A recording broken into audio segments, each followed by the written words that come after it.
I'm sharing my first impressions of Moon Mystery, a game developed by Cosmoscouts, a small indie studio based in Warsaw, Poland. They're a small team dedicated to creating games they would personally enjoy playing. It's a game that I've seen shared in viral clips over the last year or so, and so I wishlisted it at some point last year, and I've been keeping an eye on it, and they finally released a demo in the Steam Next Fest. I wasn't sure what to expect, so I thought I'd give it a try. The first thing to say about it is that it isn't a space sim or an open world exploration kind of space game. It's a first person, linear, level based, narrative sci-fi game. Think of it as an emotive story that plays out over diverse levels rather than something like Elite or Starfield or something like that. When you start the demo, you're immediately thrown into first-person shooter mechanics, which I have to say was quite a surprise. I wasn't expecting the game to fit into the first-person shooter genre when I first noticed the game by watching a clip or seeing a screenshot on Reddit or something. I have to admit, I'm not a big fan of first-person shooter games. I never buy them, in fact, and don't consider myself an expert. However, from what I could tell, the gunplay in Moon Mystery was decent enough. I appreciated the reload animations and the textures of the guns. The details were well executed and the visual fidelity of the weapons were impressive. Early on into the demo, I had to have a little play around with the graphical settings, and there was quite a significant difference between high and ultra and medium settings in terms of how the game looks, but I settled on the medium settings for the game and I ran an RTX 2060. The enemies you face are relatively easy to kill, even for someone like me who isn't well versed in FPS games. This is largely due to the powers you get via an ability wheel. For example, the first power you unlock allows you to slow down time for a few seconds, which makes gameplay significantly easier.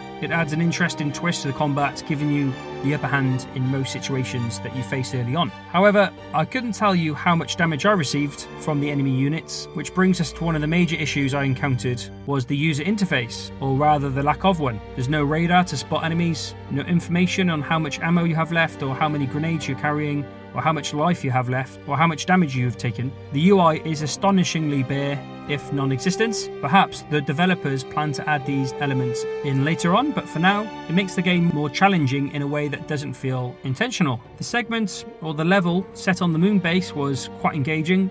The voice acting, while not top tier, it was good enough for an indie game. It provides the player with necessary exposition. You're stuck on the moon and there's been no contact from Earth for 7 days. Adding to the story's depth is a friendly robot companion that seemingly will be with you throughout the game. And this robot adds a layer of companionship and assists in driving the narrative forward. And that seems to be a trend I noticed in the recent summer conferences. Having a companion with you, usually an animal or robot, seems to be very much in vogue at the moment.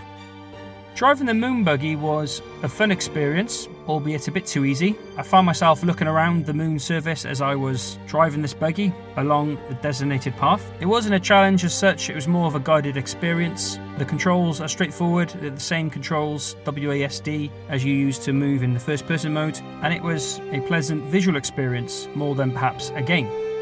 Graphically, Moon Mystery is stunning, the textures look good, and the player animations, particularly the hands, are very well done. And the game's visual appeal is one of its strongest points, because the environments are beautifully crafted, and there's a lot of attention to detail. The soundtrack complements the visuals perfectly, I think. It's suitably emotive and epic. Reminded me of a mix between The Lord of the Rings and the sad music from Star Wars Revenge of the Sith. The combination of visuals and music creates an almost artistic experience. However, despite these strengths, the gameplay itself needs significant work. It's clear that the developers have put a lot of effort into the feel of the game and some of the core mechanics like the FPS elements, but overall it still feels very rough around the edges. The most glaring example of this is the spaceship flying level. Visually, the spaceship looks nice. The dashboard is just a placeholder at the moment, but it looks good. The ship is incredibly hard to fly and doesn't move like a spaceship should. There's no vertical movement, no rolling, just forwards and backwards and strafing left and right. This limited movement makes the ship hard to control, and when you bump into something, you lose control, and without a proper UI, you have no idea how fast you're going, if you're in reverse, if you're going forward. There's no radar to tell you essentially which way you're pointing. It's hard to get your bearings. The flight controls and mechanics were for me the weakest part of the demo. It's important to note that this game is not a cockpit fighter game, or really a space sim. The spaceship is largely functional and serves the story, with no combat to speak of at the moment. There are a couple of turrets, but they're easy to miss and they don't really deal any damage, although again I don't really know how true that is without a UI. One time I got stuck and found myself getting very lost and confused, so essentially the flight mechanics need a lot of refinement to match the rest of the game's quality. Despite these issues, I feel that the individual parts of Moon Mystery are all in service to building a visual and audio experience. This is an interactive story first and foremost, rather than a space game. The game looks and sounds lovely, but the actual gameplay needs a bit of work. I hope the developers continue refining the gameplay elements, particularly the UI and flight control. They have a visually impressive game that ticks all the boxes for sci-fi fans like me. It just needs a bit more time in the oven before I could recommend it. So did you play the Steam Fest demo? What did you think? Let me know in the comments below. But until next time, take care.